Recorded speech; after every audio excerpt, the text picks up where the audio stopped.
Coming up on this week's news, Electricians reveal the social media sites that work in attracting new customers. Caught on camera, the woman who tried to set fire to her neighbour's electrical box, and health and safety chiefs bring a prosecution over the death of an electrician who was crushed by a collapsing crane. Welcome to Electrical News Weekly in association with the Electric Heating Company, whether you're listening in the van, on site or down at the wholesale counter.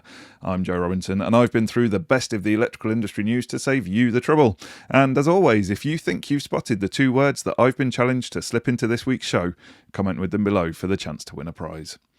The nation's electricians have revealed the social media sites that actually bring in new business. It follows a major survey of how tradespeople win customers conducted by Direct Line Insurance. The results show that 4 platforms stand head and shoulder over the rest in attracting extra work. Facebook is top, followed by Instagram, YouTube, naturally, and perhaps surprisingly, TikTok. Almost 60% of tradespeople who use social media say that Facebook is the most effective outlet in generating leads. 39% cite Instagram, a third favour YouTube, while 31% find that TikTok works for them. Others use Twitter, or X as Elon wants us to call it this week, as well as LinkedIn, Nextdoor and Pinterest. However, there can be a downside to having a high profile on social media. Nearly a quarter of respondents say they have received unjustified complaints or reviews online.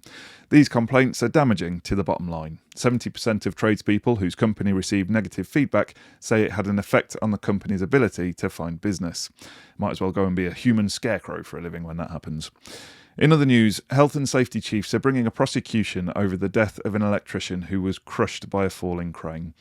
David Webb, who was working on the tower crane at the time, died 6 weeks after the collapse at a building site in Crewe in June 2017. 2 construction workers, Rhys Barker and David Newell, were also killed. Last week, Norfolk-based Falcon Tower Crane Services appeared in Chester Crown Court accused of health and safety breaches. The health and safety executives say that the charges follow a long and complex investigation.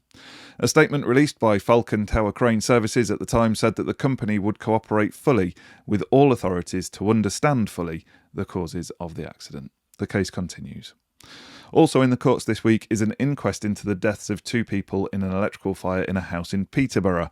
It's believed that the blaze could have been caused by extension cables that were daisy-chained together. Ursula Stankiewicz, a qualified electrician, died along with Adrian Bokentin when the home went up in flames in June this year.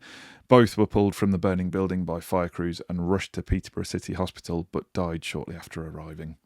Coroner Simon Milburn said the cause was likely to be the overheating of a set of 3 extension cables running from a bedroom to the conservatory. Another possibility is that leaking water from the conservatory roof reacted with an electrical appliance. One friend said that although there were wires coming out of the walls, especially where light switches had been, they were not concerned because of Stankiewicz's knowledge and qualifications. Mr. Milburn recorded verdicts of accidental death and sent his condolences to the friends and family of the pair. In other news, a plea has gone out this week from house builders to the electrical trade. Please help us install heat pumps. The National Federation of Builders says there's only a handful of companies currently putting them in. The UK needs 27,000 installers by 2028, but currently there's fewer than 3,000 in the country. Despite Prime Minister Rishi Sunak's recent U-turns on net zero targets, the goal to fit all new homes with heat pumps by 2025 still stands.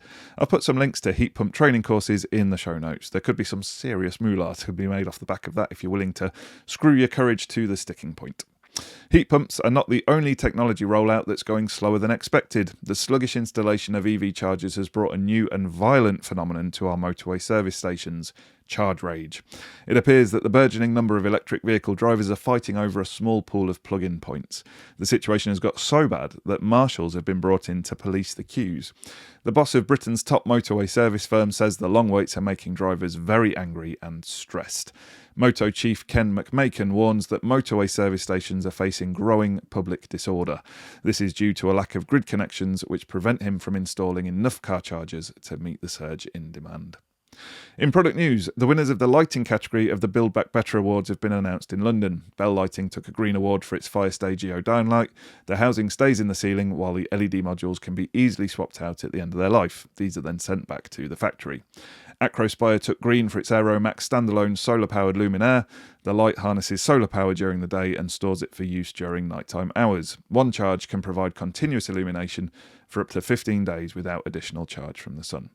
The Building Crafts College in East London took both green and gold honours for reusing luminaires that were rescued from going in a skip, and the London Borough of Haringey also took green and gold for its street lighting control system for Shred Air. It allows engineers to control the lights in real time. For instance, if there's a crowd leaving a football game from Tottenham Hotspur's ground, they can instantly turn the lights up to full brightness. In all, there were 18 winners of Build Back Better awards this year, no doubt all of them feeling smugger than a Siamese cat that got the cream. Also taking an award this month, this time an electrical wholesaler award for Best New Product, is Robus for its Triumph Slim Downlight. The fire-rated luminaire delivers uniform, shadow-free light and allows you to change colour temperature from 3000 Kelvin to 4000 Kelvin by using a concealed switch under the satisfying twist and lock IP65 bezel. It has a recessed depth of just 41mm, so it'll fit where other lights can't, and you can also cover it with insulation. It's suitable for eye joists and metal web joists, and it's been tested against 30, 60 and 90-minute fire-rated ceilings. Gary and Gordon will be doing a full video review of this product later in the year, so keep your eyes peeled for that. And in the meantime, there's a link in the show notes if you'd like to find out more. Before we go, some dates for your diary. We'll be at the Solar and Storage Live UK show, which runs from Tuesday the 17th of October to Thursday the 19th of October at the National Exhibition Centre in Birmingham. We're teaming up with the smart solar storage people SunSync, so come and say hello and check out some of the cool new kit on show there. In November, we're down south at Sandown Park in Surrey for the ELEX show. It's happening on Thursday the 2nd of November and Friday the 3rd of November. Brands on show include Knipex, Mega, Schneider and Hager. And finally, a woman has been jailed after trying to set fire to an electrical box on the side of a man's house. Tracy Smith from Hull was caught on camera using a lighter to try and ignite the cabinet which sits next to a gas meter. A witness said that she started pulling the cables out of the box and ignored pleas to stop. By the time the police arrived 20 minutes later, the wind had blown the fire out, but the box was badly damaged. Smith of Grasby Road admitted a charge of arson and was jailed for 3 months at Hull Crown Court. Now, just before we get to your favourite bit of the show where I reveal last week's challenge words and winners, we want to thank our premium partners. We couldn't make the news without you. First up, they're the people who've created the Swiss Army knife of solar inverters along with all-weather batteries, very much the Boy Scouts of the solar industry. It's SunSync. Up next, for all your circuit protection needs, they're like having an Italian star striker in your Premiership team. It's Luden Palazzoli. And for the ultimate experience in wireless sound and home cinema with their most powerful portable speaker yet, it's the home of the Roam Sonos. The best thing to come out of Yorkshire since stainless steel, it's Doncaster Cables, the home of EV Ultra and other groundbreaking and quality cables. And to fix all that gear together and to surfaces, you need fasteners that would win a gold medal. It's Olympic Fixings. Celebrating their 100th anniversary of literally creating connections in the electrical industry this year, rising from the flames like some kind of mythological avian, it's Phoenix Contact. And finally, celebrating their 60th anniversary this year with an incredible range of equipment from EV charge points through industrial sockets and switches to kit for explosive areas, plus they supplied gear for a Campari factory, so they'll always have a place in my heart. It's Scarmy. Big thanks to you all. We really appreciate your ongoing support for the news. If you think you know the words that I've smuggled into this week's show, pop your guess into the comments and we'll dig out a goodie bag prize to the first to get the right answers. Last week's words were mojito and butterscotch, and in an ENW first, we've actually got the same winner 2 weeks on the bounce, with EXF Electrician swooping in as the first to get both right again. Very well done to you. Make sure you click the link in the description to claim your prize, and we wait with bated breath to see if you get the triumvirate this week. Thanks for listening to this episode of Electrical News Weekly in association with the Electric Heating Company.